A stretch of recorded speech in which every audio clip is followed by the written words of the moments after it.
सुख झाले हो सागरी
पाहता लोचन सुखावले आता दृष्टी पुढे आहे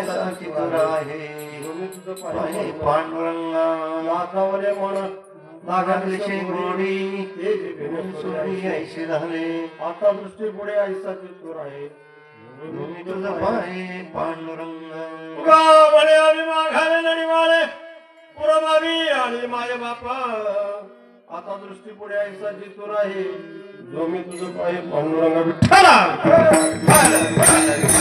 करवाडी साराबाद प्रमाणे याही वर्षी 2 दिवसाचा कीर्तन महोत्सव शिवलीलामृत ग्रंथाचं वाचन बरोबर आहे महा शिवरात्री निमित्त हा परभणीचा काळ आहे या काळामध्ये होऊ घातलेला हा पारायण सोहळा दुसऱ्यांदा मी परत तुमच्या गावात माणसाने बरं वाटलं गोवा फरक असावा पण माणसंच कमी झाली गोवा फरकाला मागली एवढी माणसं दिसायला लागली काय म्हटलं करोना होऊन गेला तिला किती दिवस झाले का करोना दाड लागली मी म्हणजे करोना दाड लागली का काय बरं असं पडल्यावरती यंदा आपलं बाळा गोळा मारून घेऊया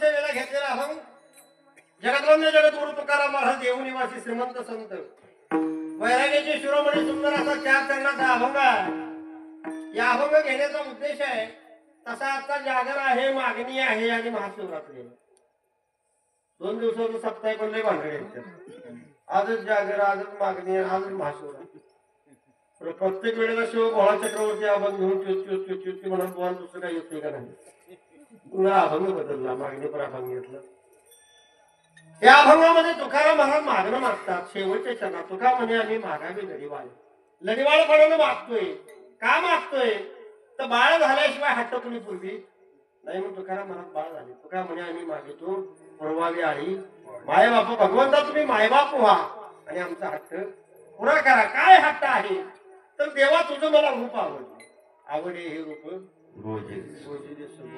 तुझं सगुण रूप मला आवडलेलं आहे आणि ते पाहिल्याबरोबर माझ्या डोळ्याला काय वाटते सुख वाटते आणि ते सुख वाटल्यामुळं आता दृष्टी पुढे ऐसाची तू डोळ्याला सुख वाटते त्यामुळे तू सतत माझ्या डोळ्यासमोर राहा आता दृष्टी पुढे ऐसाची तू राहील जो मी तुझं पाहिजे पांडुरंगा मी सारखं तुझ्याकडे पाहिजे वेळोवेळा तुझ्याकडे पाहिजे तू सतत माझ्या डोळ्यासमोर राहिला पाहिजे आणि हे सगळं झाल्यानंतर तुकाराम महाराज म्हणतात माझी अशी अवस्था झाल्या देवा आता की आता माझं मन लाचावलेलं आहे आता तुला सोडून मला काही दुसरं दिसत लाचावणे म्हणून लागेलीस गोडी आता जीव गेला तरी मी तुझ्यापासून वेगळा होणार नाही मी सतत तुझं काय रूप होणार तुका म्हणे आम्ही मागावे गडीवाळ पण माय बापू आमचा हट्ट काय करा पुरा करा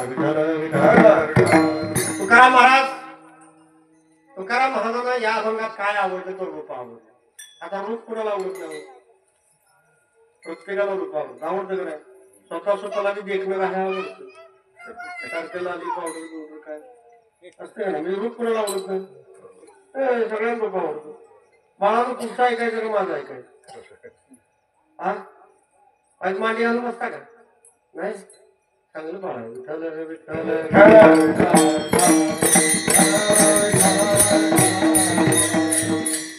रूप कुणाला आवडत नाही रूप सगळ्यांना आवडत पण रूप पाहायला काय लागतं रूप बघायचं म्हटलं काय पाहिजे काय पाहिजे कानात रूप डोळे पाहिजे आंधळ्याला पोरगी बघायला गेलं, कसा बघितलं चापसून बघितलं माझ्या कशी आहे. 4 आंधळ्यांनी जो हाती बघितला, 4 आंधळ्यांनी जो हाती बघितला. मागल्या बाजूने गेला त्याच्या हाताला शेपूट लागला. तो म्हणतो हाती खराट्यासारखा आहे. ज्याच्या हाताला पाय लागला तो म्हणतो हाती खांबासारखा आहे. ज्याला पोट लागलं तो म्हणतो हाती टोपल्यासारखा आहे. ज्याला कान लागला तो म्हणतो हाती सुपासारखा आहे. ज्याला सोंड लागली तो म्हणतो हाती मुसळासारखा आहे. आंधळ्याला पोरगी बघायला घेऊन चालते. रूप बघायचं म्हणायचं बोल असावं. रूप पाहिजे तर कुणाचं रूप पाहिजे, कुणाचं रूप आवडतं. मुळात भगवंत हा निर्गुण आहे, निराकार आहे. त्याला रूप नाही, रूप नाही, रंग नाही, असा असणारा भगवंत आहे. हा निर्गुण परमात्मा आहे. तो सगुणात येण्यासाठी सगळ्या संतांनी भक्ती केली आणि देवाला सगुणात आणलं. तसं निर्गुण परमात्म्याची भक्ती करणं हवं. कलियुगामध्ये पूर्वीच्या काळी चालत होतं, डोळं मोठायचं ध्यान करायचं. कोणाचं तेच डोळ्यापुढे कसं येईल काय, आपल्या डोळ्यापुढे काय येणार, माझी काय येणार, तुझ्यासाठी तुझ्यासाठी आले गाणार हे माधुरी दीक्षित येणार आमच्या काळातली. आदिवासी नाट्यांची नावच आपल्याला पाठवायचं. तेव्हा आपण डोळा झाकले की डोळ्यापुढे सगळं विचित्र चित्र दिसतोय.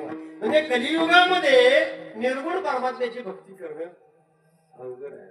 तो परमात्मा कसा आला, सगुणाचा आला. आणि त्यावेळेला म्हणजे तुझं सगुण म्हणू की निर्गुण रे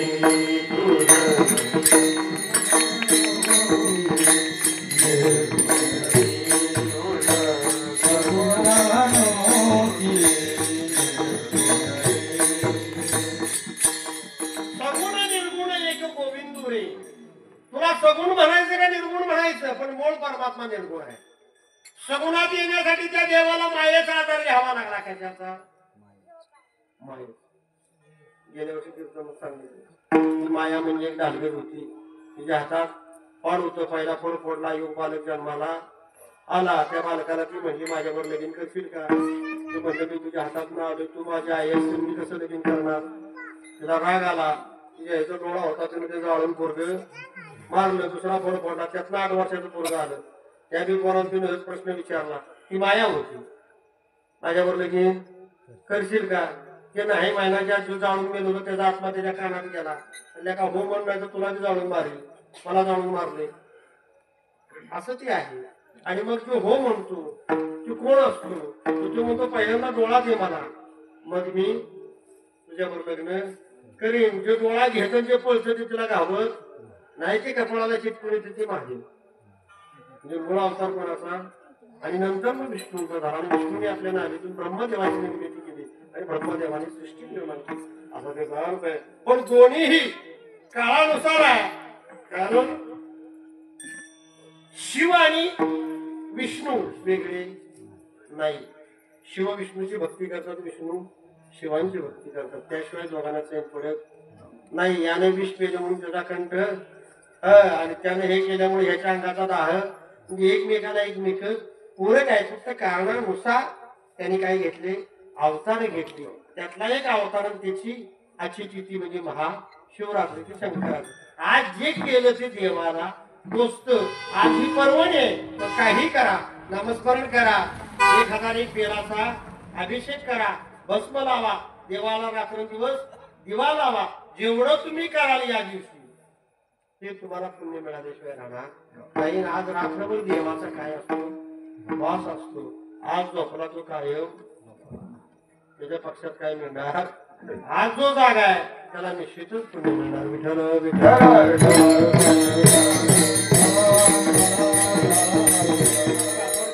निर्गुण परमात्मा सगुणाकडे यायचा आहे. परमात्मा निर्गुण आहे.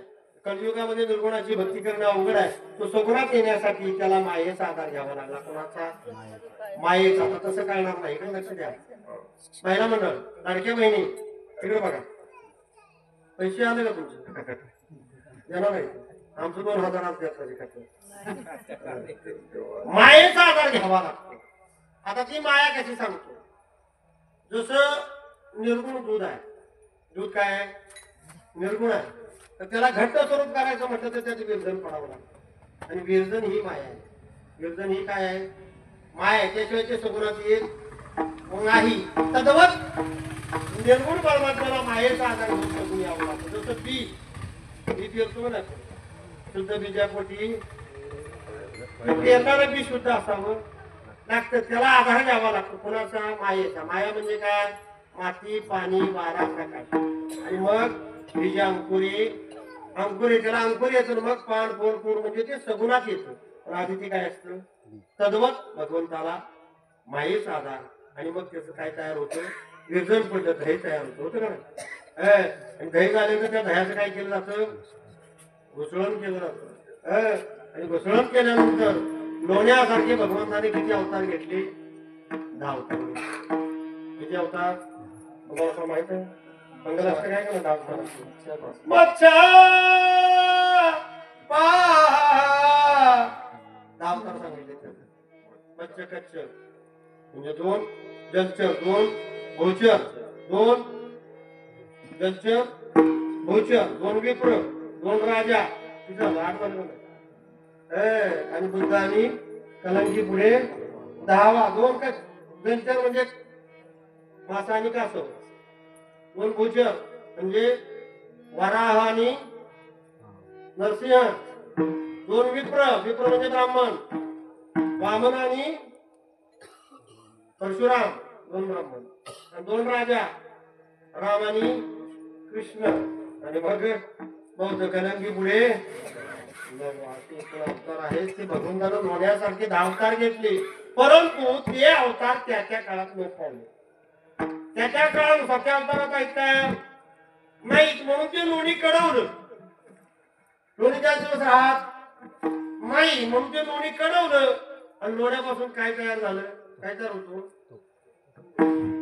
बोला की आईस्क्रीम, तूप तयार होतो. आणि तूप अशी प्रक्रिया आहे की त्याच्या पुढची प्रक्रिया नाही. आणि ते कधीही खराब होत नाही. म्हणून लोण्यासारखा भगवंताने अवतार घेतला पांडुरंगाचा. कलियुगामध्ये सगळे अवतार संपले. आणि ते पांडुरंगाचं रूप कोणाला आवडलं? तुकाराम महाराजांना. अभंगाचं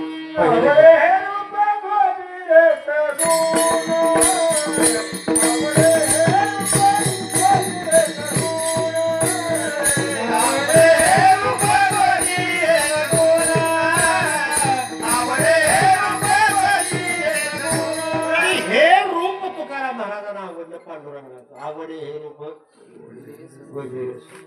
कोणाला आवडलं?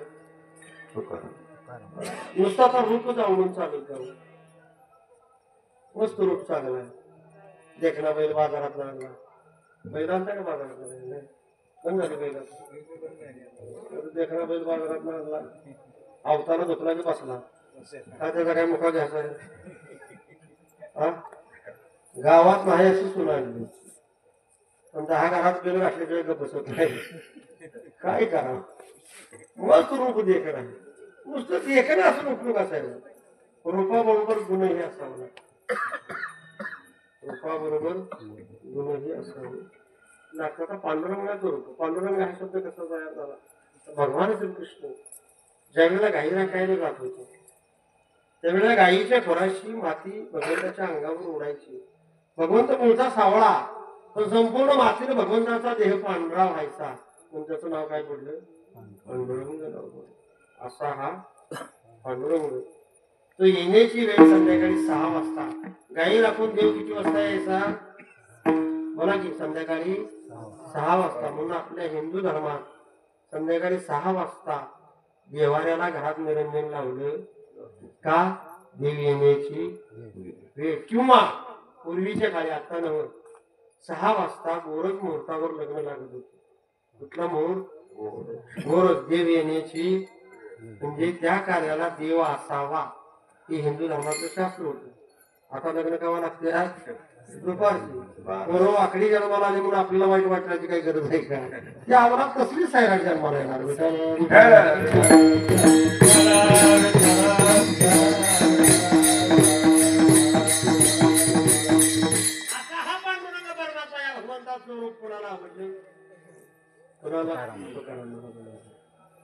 आता अवस्था झाली. नुसतं रूप असून चालेल का? गुणही चांगला असावं देवाला 6 गुण आहे. किती गुण? नुसतं रूप नाही, देवाला 6 गुण आहे. यशस्वी अवतार्य, ज्ञान वैराग्य आणि ऐश्वर्य, 6 गुण वस्ती देते म्हणून तो भगवंत आहे. त्रास होतो असं त्याने खाली बसा, त्रास होतो खाली बसा. गंमत सांगतो, महाशिवरात्रीचं पारायण चालू झालं, दुसरा दिवस मारून गावात या बाजूला एक टाळकरी उभा होता, त्याच्यातून गेली होता.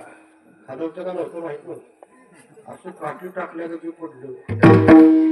आजबीत बाकडं म्हणतात, माझ्या कीर्तनात पांढरा घाल म्हणतो. या वाटलं थोड्या वेळाने सगळं झालं. आमच्या गावात तर विनेकरी पाडला, विना घेऊन. कसा पाडला तर सांगा. विना घेतलं, हे विना घेतलं तसं. आणि ती गणपती मंदिर आहे, विठाला पाहिला म्हणजे असं उभं राहिलं. त्याला गच खालं तेही कोणाला माहित नव्हतं. त्याला आली झोप, झोपत तिला घेऊन पडलं. ज्या पोरगे त्याच्या खाली गावलं. आता ते पडल्यावर जागा झाले की पण 8:30 उठा होता. माणसं म्हणतील काही झोपत पडले, मारतील का नाही. मग त्यानं फेटा आलेल्या तो सांग घेतलं. आणि तिची बायको तिथं बसलेली उठून माझ्यापाशी आहे. वा बघा की कसा करू. आता म्हटलं मी काय करू, माझाच बीपी वाढायची पाहिजे. ते माझ्या कीर्तनात भैया तू त्याच्यापाशी जाशील का माझ्यापाशी येशील. बघा तू उद्या का तिकडच जाशील का नाही. माझा बीपी इकडे झोपं काढत मला ऐकू यायला लागलं. आमचे का डोळं उघडते मी तेव्हा शेवटी पोराने त्याला उचलून बाहेर नेला. रस्त्याकडे मंदिर आहे, वारा घातला तरी जात होता. त्याला माहिती आता जागा झाली मारला. आपण झोपत पडूया ती उठ ना. शेवटी ते बाड्या पेंड्यांची 2 पोरले हुशार आहेत. ती म्हटली तुला काय 100 लोक कुणाचं रस्ते पडले बरं का. ते उठून बसले. त्या म्हटलं आपलीच पडले का काय. विठ्ठल विठ्ठल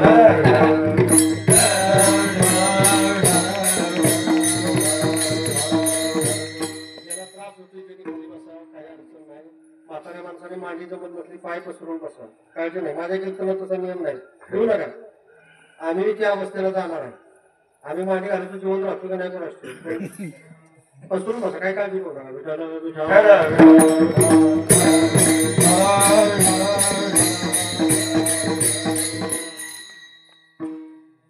नुसतं रूप असून चालत नाही, त्याला गुरु सुद्धा असावं. देवाचे 6 गुण. यशस्वी अवतार्य, ज्ञान वैराग्य आणि ऐश्वर्य. पहिला गुण देवाचा यश आहे. देव कधीच अपयशी झाला. देवाला पराजय माहिती नाही, देवाला अपयश माहिती. फक्त भगवंतांनी 2 वेळा अपयश घेतलं. एक कौरव पांडवाची शिष्टाई करताना शिष्टाई होऊन दिली नाही आणि युद्ध व्हावं देवाला वाटत होतं. आणि दुसरं देव रणात पळाला. का पळाला? त्यावेळेस देवाचं नाव पडलं रणछोड. या शब्दाचा अर्थ असा आहे, देव पळाला कारण काल यौवनाचा मृत्यू मुचकुंद राजाच्या नजरेनं होता म्हणून देवाला पळ काढावा लागला. नाही तर देवाला अपयश माहिती. ज्याच्या पक्षात देव त्याचा विजय निश्चित. पहिला देव कोणाच्या पक्षात होता? पांडवांच्या होता का नाही. ज्ञानदेव म्हणे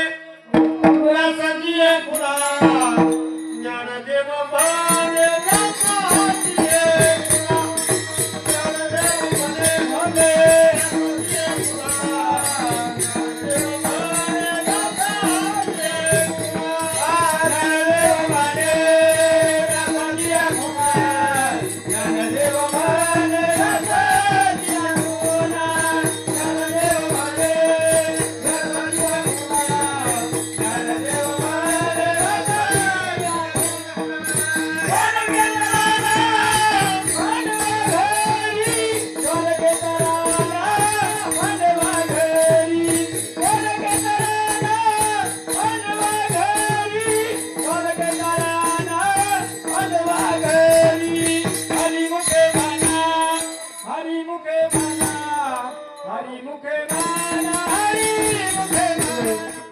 सगळीच राहायची.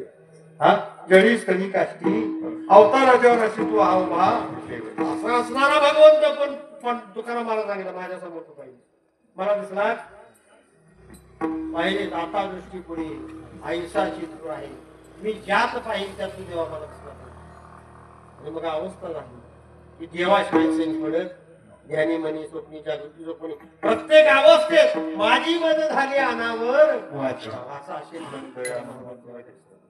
आणि मग सतत देवाचा चेहरा दिसला पाहिजे. आता मला सांगा, हाच अभंग आमच्या गुरुने आमच्या गावात घेतला श्रावण महिन्यात. माझे गुरु हरिभक्त पारायण वैकुंठ विनोदाचार्य आकाशवाणी दूरदर्शनचे कीर्तनकार दत्ता महाराज सांगितलं आणि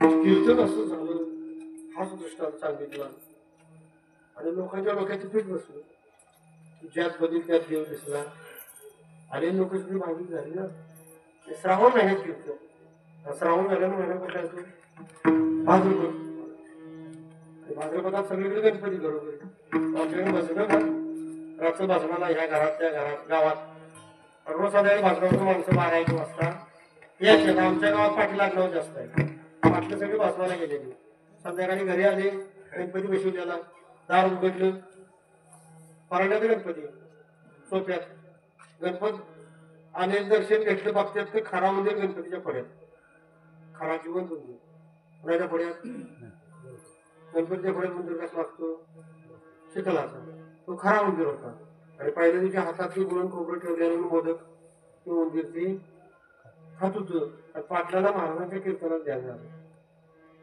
की आता दृष्टी पुढे ऐसाची तू मी ज्यात पाहिजे त्यात तू देवा मला दिसला पाटलाला वाटलं ज्या अर्थी गणपतीच्या हातातला मोदक करून खाते मंदिर खाते त्याचे देव कशात आहे बोला की देव कशात आहे तुम्हाला कीर्तन यायला लागले काय सोपं आहे पाटलाला वाटलं देव कशात आहे मंदिरात देव मंदिरात आम्ही मंदिराची काय केली पाहिजे पूजा आता मंदिर घालतोय का तू पूजा कराय मग पाटील हुशार सकाळी सापळा पाटल्यानं घरात लावला मंदिर गावला रोज मंदिरला शॅम्पू लागतो कशाने मंदिर कशात आहे सापळ्या देव कशात आहे रोज त्याला घालतो पाया कोणाच्या पडायचं रोज त्याला चांगलं चांगलं खाया घालायचं तो मंदिराचा वळ्याच्या वळ्या झाला महिनाभर पाटील कोणाची पूजा 1 दिवस पाटील मंदिराची पूजा करतो बसलो होतो माळ्यावर वर्ण मागरांग उडी मारली आता केवढा जो मंदिर असलं माझा जवळ आले मंदिर दहा पडणार ते मंदिर दहा पडलं सापळा झाला उलटा सुलटा मंदिर गेला पळून मंदिर पळाल्याचं दुःख नाही पण पाटलांच्या डोक्यात प्रकाश पडला ज्या ती मांडरला बघून मंदिर पळाला त्या ती देव कशात आहे तुम्हाला मी कीर्तन यायला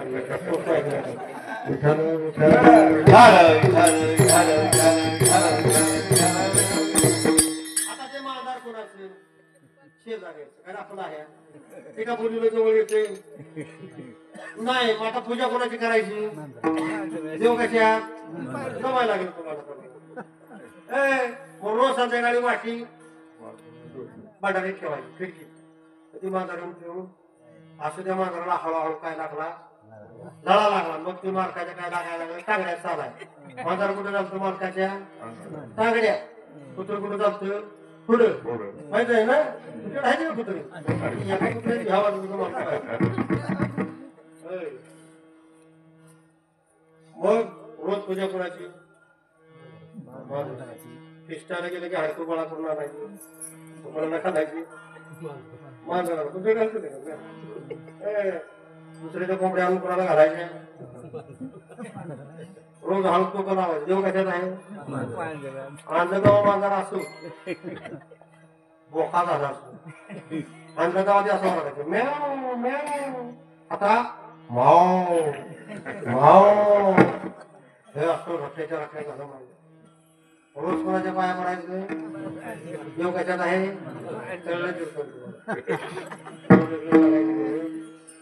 एक दिवस पाटलांच्यात आलं पाहुणे पाटील पाहुण्याची झाली गेली दारात मांजर कुठं असतं माणसाच्या सांगितलं ते त्यांच्या बरोबर आलं बाहेर अंगणात मांजर बाहेर आणायला बघितले शेजारच्या कुत्र्याने जो कुत्र पुढे चालू कोणाच्या बरोबर मांजर आया घेऊन मी मांजर पळायचं दुःख नाही पण पाटलाच्या डोक्यात टूप पिटली ज्या ते कुत्र्याला बघून मांजर पळालं त्या देव कशात आहे कळले तुम्हाला आता कीर्तन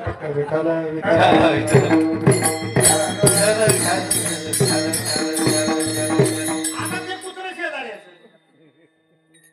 मग त्याला काही लवकर जवळ येते त्याला रोज असं घराण्यात तुकडा टाकायचा अंगणात तुकडा टाकायचा घराण्यात तुकडा टाकायचा मग ते कुत्र्याला सवय लागत लागत आलं होमऱ्यापर्यंत आणि एक बार कुत्र्याने घर धरलं की ते होमऱ्यावर बसतं बघा कसं बसतं माहिती आहे होईल कधी असं बसतो तुम्हाला महाराज कुत्र्याचा अभ्यास सारखं टाका एक तर कुत्रा आमचा असं जेव्हा बसलं की शेजारी बसलं हात वर गेला की वर बघणार खाली गेला की खाली सारखं असं खालीवरच बघायचं मग रोज आंघोळ कुणाला मग सगळं दुकानचं पाय मध्ये त्यांनी सगळं कुत्र्याला पुन्हा ते पिढीगिरी वगैरे रोज पाया पडायचं कुत्र्याच्या जीव कशात आहे एक दिवस पाटील गेलो राहणार कुत्र पाटलाच्या सगळं कुत्र फोडं पाटील उन्हाचं पाटील राहणार आलं घरी कुत्र फोडं पाटील पाटलाला लागली ती ताण पाटील डायरेक्ट सोडलं किचन मध्ये पाटलाच्या बरोबर होतं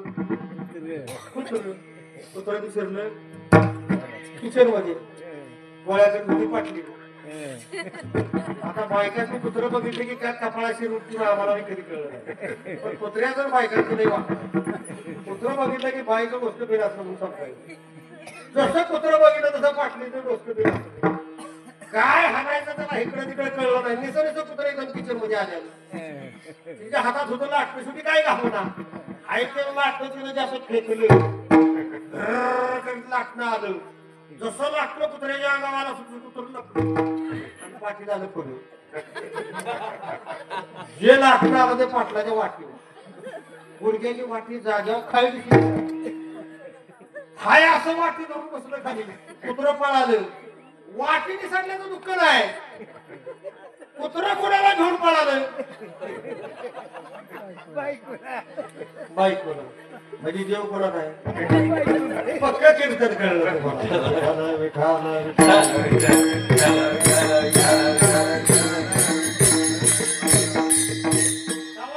रोज पाठी उठले की पहिल्यांदा कोणाच्या पाया पडणार देव कशात आहे मी बी तेच केलं तुम्ही बी तेच करा बरं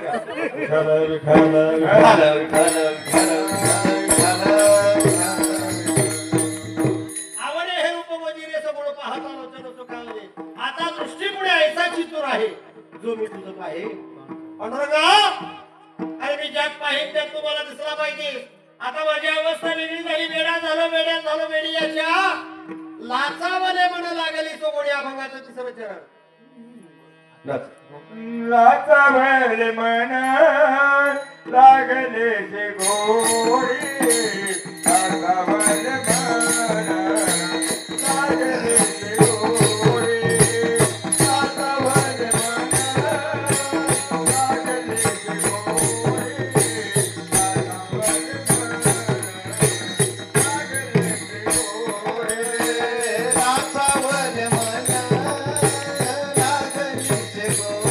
गोडी लाचावले म्हण लागले से गोडी